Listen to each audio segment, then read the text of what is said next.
हत्यारा हूँ बाबा, ये मौत मुझे क्यों नहीं आई।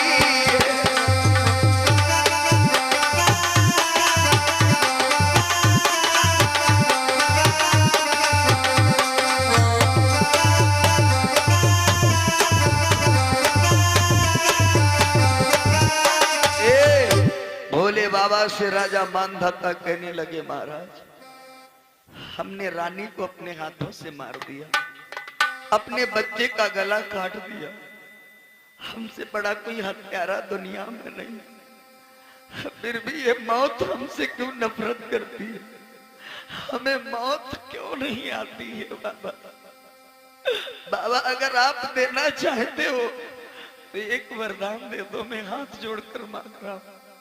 भोले बाबा ने कहा मांग ले। राजा मानधाता ने कहा बाबा कि देना कर चाह रही बाबा तो इतना वर देते जाओ।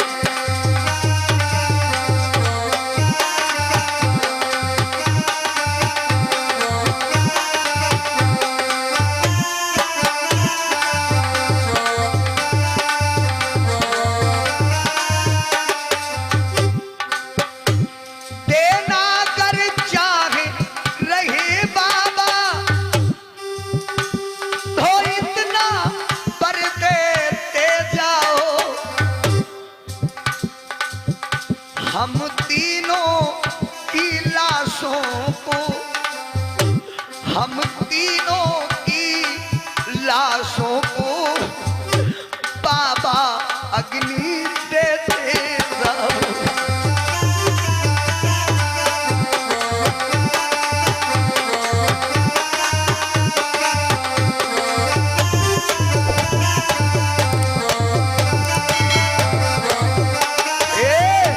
मानधाता ने कहा बाबा रानी तो मर चुकी है, बच्चा भी मर चुका है, हमें भी मार दो, हमें भी मार दो और हम तीनों को इकट्ठा जला दो बाबा, चले जाओ। महाराज एक बात और की, संसार में लोगों ने कहा है कि सब दुख बर्दाश्त हो सकते, पत्नी मर जाए पति रह लेता है, लेकिन जिस बाप का बेटा मर जाए उस बाप को जीवन में कभी सुख नहीं होता। भोले बाबा ने कहा मानधाता तू पागल हो गया, जा अपने घर वापस हो जा, चला जा।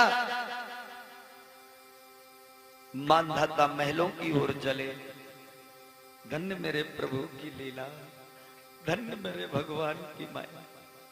जब मानधाता महल में आया है तो मानधाता क्या देख रहा है कि जिस रानी को मैंने अपने हाथों से मारा था वो रानी रसोई में बैठी भोजन पका रही है। जिस पुत्र की गर्दन काट दी हमने वो बेटा हमारी रानी की गोद में दूध पी रहा है। ये दृश्य मानधाता ने देखा। मानधाता बहुत देर रो करके भाग खड़े हुए, बहुत तेज रोए, भाग खड़े हुए। मानधाता ने समझ लिया साधारण संत नहीं है तो प्रभु है। आकर के देखा तो भोले बाबा पार्वती त्रिशूल धारण किए जा रहे हैं। मानधाता ने आवाज लगाई, भगवान ठहर जाओ,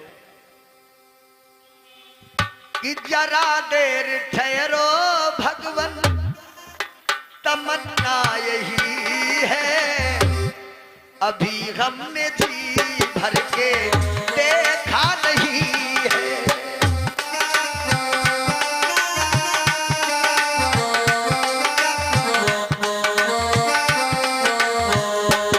जय हो।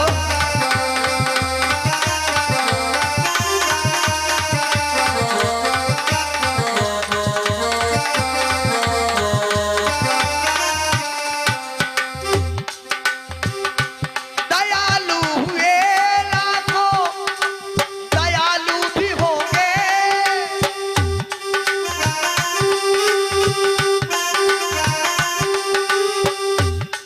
मगर तेरे जैसा दयालु नहीं है, मगर तेरे जैसा दयालु नहीं है।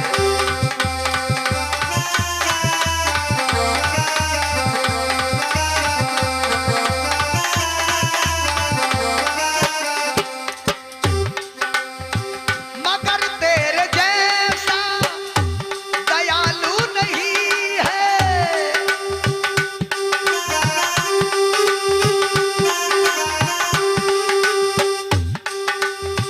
जरा देर ठहरो भगवन, तमन्ना यही है। जरा देर ठहरो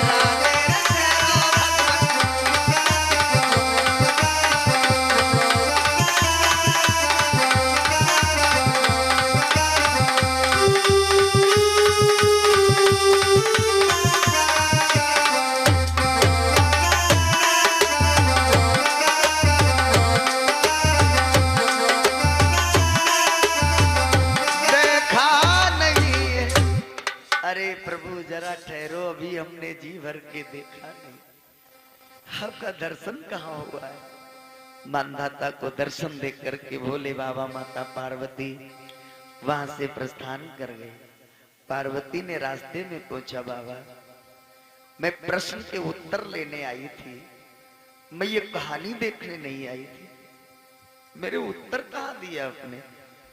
भोले बाबा ने कहा, पार्वती पागल हो, पहला प्रश्न आपका था कि धरती में खंभे कहां हैं, तो धरती किन खंभों पे खड़ी, पहला प्रश्न ही तो था।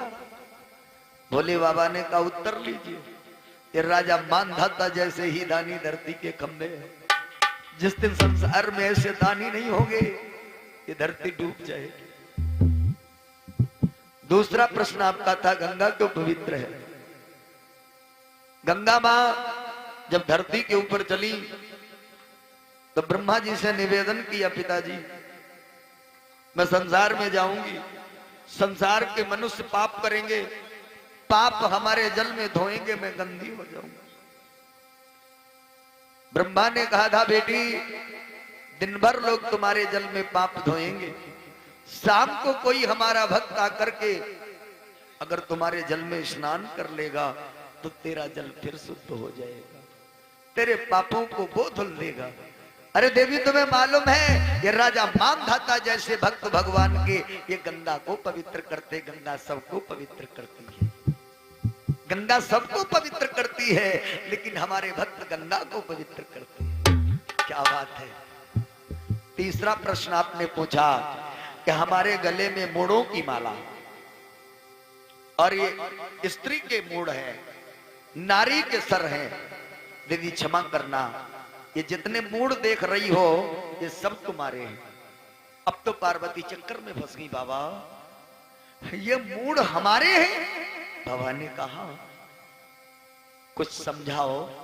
बोले बाबा, बोले देवी मैं तुमसे इतना प्रेम करता हूं, जब तुम मर जाती हो तब मैं तुम्हारा सर काट के पहन लेता हूं। जितने मूड हमारी माला में हैं, समझ लीजिए आप इतनी बार मर चुकी हैं। पार्वती को गुस्सा आ गई, बोली बाबा मैं इतनी बार मरी, आप नहीं मरते। बाबा ने कहा, नहीं मैं अमर कथा जानता हूं। पार्वती ने कहा, तब तो बड़ी नाइंसाफी है, जिसका पति अमर कथा जानता हो और पत्नी मर रही हो, तो फिर ये पति का प्रेम कैसा है। बाबा आज आप हमें अमर कथा सुनाए। पार्वती ने जिद कर दी, ध्यान से सुनना। भोले बाबा ने कहा ठीक। भोले बाबा माता पार्वती को अमर कथा सुनाने के लिए जब जंगल में पहुंचे, एक बरगद के वृक्ष के नीचे समाधि लगा दी, आसन लगा दिया। माता पार्वती को अमर कथा सुनाने लगे। कथा सुनाने से पहले, क्योंकि ये कोई साधारण कथा नहीं है महाराज, ये अमर कथा है। डमरू बजाया तो जंगल में जितने पशु पक्षी थे सब भाग गए, पूरा जंगल खाली हो गया। क्योंकि ये ऐसी कथा है, ये माइक से नहीं गाई जा सकती, ये अमर कथा है, एकांत में एक पर एक ही सुनाई जाती है। जैसे आपने सुना होगा, बहुत लोग कहते हैं कि ब्रह्मी, एक ब्रह्मी आती है, बहुत लोग कहते हैं वह महाराज ब्रह्मी पिए थे। एक ब्रह्मी ऐसी औषधि होती है जिसको अगर कोई पी ले तो उसका कंठ कोकिल हो जाता, जिंदगी में उसका गला नहीं पड़ेगा। लेकिन वो ब्रह्मी पिलाई कहां जाती है? गंगा की बीचों बीच धार में, अकेले पर अकेले।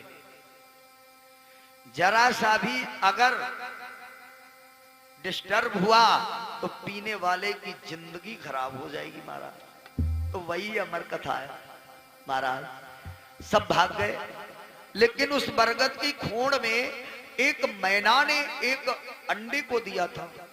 अब अंडा तोड़ नहीं सकता, मैना भाग गई, अंडा वही रह गया। भोले बाबा अमर कथा सुनाने लगे, पार्वती सुनने लगी। अचानक कथा में पार्वती को नींद आ गई, और यह निद्रा देवी को वरदान है, पाप कहाई भगवान से हमका ठाव बताओ। तो भगवान बोले कि राम कथा जो ना सुनई उनके दिल घुस जाओ। जो भगवान की कथा में मन ना लगाते हो उनके हृदय में तुम्हारा प्रवेश हो जाए, क्योंकि उनको नींद आनी चाहिए। और जो भगवान की कथा मन से सुनते उनको नींद नहीं, आलस नहीं आएगा। निद्रा देवी को वरदान है। माता पार्वती सो गई, इधर उस अमर कथा के प्रताप से अंडा फूट गया, बच्चा बाहर आ गया। बच्चे ने देखा कि बाबा अमर कथा कह रहे हैं, पार्वती मैया सो रही है। अगर बाबा ने देखा पार्वती सो रही तो कथा बंद कर देंगे, अधूरी कथा सुने हमारे कोई फायदा नहीं है। अच्छा, जब एक पर एक कथा कही जाती है तो एक जो कहते है वह के संगम जो सुनते हैं वह हूं करते करो। अब तो कोई बात है ना, है नेटवर्क का जमाना है, नेटवर्क का जमाना है, सोशल मीडिया का समय है। पत्नी से पति कहता है, श्रीदेवी जी पानी लाना। श्रीदेवी जी कहती हैं अभी नेटवर्क नहीं है, अभी नेटवर्क नहीं है। पत्नी पति से कहती बाजार जाना है, पति कहता अभी नेटवर्क नहीं। फेसबुक से जुड़ा है, कोई व्हाट्सएप से जुड़ा है, कोई गूगल से जुड़ा है। बेटे से बाप कहता भैया सो जाओ, बोले पापा अभी नेटवर्क नहीं। दुनिया नेटवर्क से बिजी हो गई महाराज, सब नेटवर्क ढूंढ रहे। बेटा बाप के पास में बैठना नहीं चाहता, पत्नी पति से नहीं बोल रही, पति पत्नी से नहीं बोल रहा, बेटा बाप से नहीं बोल रहा, बेटी मम्मी से नहीं बोल रही, क्योंकि सब सोशल मीडिया में बिजी हैं, सब नेटवर्क ढूंढ रहे। पुराने जमाने में क्या था, जो छोटे छोटे बच्चे हुआ करते थे वो अपने बाबा दादी के पास में शाम को जाकर लेट जाया करते थे, और बाबा दादी से कहते थे बाबा कोई कहानी सुनाओ। तो बाबा दादी कहानी सुनाया करते थे, राजा रानी की, बहुत बढ़िया बढ़िया चुटकुले सुनाते थे। तब उनको संस्कार और आदर मालूम होता था, उनको सामाजिक ज्ञान होता था। आज कोई वृद्धों के पास में बैठना ही नहीं चाहता, आज बूढ़े बाढ़ों के पास में कोई बैठना नहीं चाहता, क्योंकि समय नहीं है कि दुनिया मोबाइल में बिजी है। आजकल माँ बाप जो भी है मोबाइल है, तभी तो संस्कार विलुप्त हो रहा महाराज, है ना। बच्चे ने सोचा तो बच्चा जो था बरगद की खोड़ से हूं हूं करने लगा। अच्छा, भोले बाबा जैसा वक्ता, भोले बाबा जैसा वक्ता, जैसे बहुत कथावाचक है तो अब है बैठे, अगर लड़का उधम मचियावे लगे तो कथा पर ध्यान ना है, चुप चुप बोलो ना, फिर तनिक राम राम, अरे बोलो ना, अरे आप कथा कर रहे हैं, अरे आप अपनी कथा में मगन रहिए, जो करता उसे करने दो। अगर आपकी कथा में दम होगी तो समाज में बातचीत चर्चा और विध्वंस उपद्रव नहीं होगा। अगर आपकी वाणी में आकर्षण होगा तो कोई भी उपद्रव नहीं करेगा। और जब तक जनमानस आपकी तरफ आकर्षित नहीं होगा, तब तो फिर उधम मचेगा ही। हमको कभी आपने देखा, ए बेटा सुनो, मेरी बात सुनो, मैं आपके गांव में 6-7 साल से आ रहा हूं, कभी हमारे मुंह से सुना है कि हमने किसी को कहा चुप हो जाओ? सुना है किसी ने? हाथ उठाओ जरा, देखें कितने लोग हमारी बात पर समर्थन कर रहे हैं। हाथ उठाओ, आप मत उठाओ। बताओ कभी हमने अपनी कथा में किसी को टोका? कभी नहीं। अगर कोई बातचीत भी करता है तो मैं देख लिया जैसे तुम बात कर रहे हो तो तुम्हारी तरफ ध्यान हटा देता हूं। आप कथा सुन रहे हैं तो आपकी तरफ आ जाता हूं। आप अगर आपस में बातचीत कर रहे हैं, मैंने आपको देखना ही बंद कर दिया, इधर देखना बंद कर दिया, कौन कथा सुन रहा? देखो एक बात बताएं, वक्ता बगुला की तरह होता है, वक्ता का ध्यान बगुला की तरह है,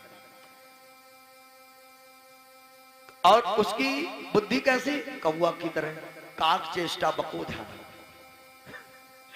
चतुरता कौवा की तरह, ध्यान बगुला की तरह।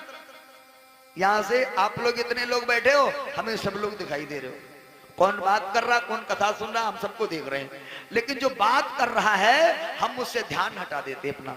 नो, क्या मतलब? करते रहो, जो कथा सुन रहा हम उस पर ध्यान देते हैं, ज्यादा गलत है। हम जितनी देर आप में लगाएंगे उतने 4 शब्द बोल जाएंगे, तो क्या मतलब? आप अपनी बात करें शुक्ला जी। तो उस बच्चे ने हूं हूं करना शुरू कर दिया, भोले बाबा जैसा कथावाचक, आंख बंद के कथा करते थे भोले बाबा, क्योंकि मगन हो जाते थे कथा में। एक बड़ा बहुत सुंदर याद आ गया महाराज, कुछ काम ऐसे हैं ज्यादा मगन होकर के भी नहीं करना चाहिए, आंख बंद के नहीं करना चाहिए। एक जगह कवि सम्मेलन हो रहा था शुक्ला जी, तो एक कवि महोदय थे, तो वो कविता बहुत मन से पढ़ते थे और आंख बंद करके। तो कवि महोदय ने कविता पढ़ना शुरू कर दिया आंख बंद करके। जब कविता पूरी हुई और कवि ने आंख खोली तो वहां जनता में कोई नहीं था, एक आदमी बैठा था, सिर्फ एक आदमी। तो कवि महोदय ने सोचा इसको हमारी कविता बहुत अच्छी लगी, तो कवि महोदय ने कहा भैया इसके मतलब आपको हमारी कविता बड़ी पसंद आई, तभी तो आप बैठे रहे, क्या बात है, बहुत अच्छे हैं आप। तो वो आदमी बोला सुनो, तुम्हारी कविता ना निकला कि हम बैठे इबद हन जौने तखत पर तुम ठाड़े यो हमार है, हटो यार हम अपन तखत ले जाई।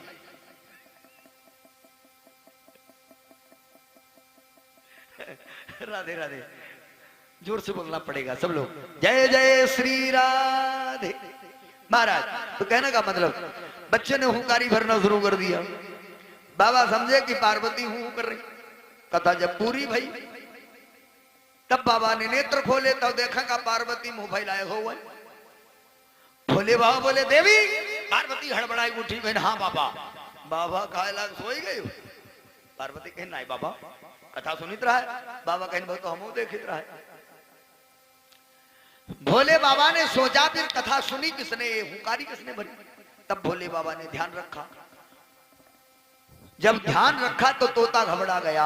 अब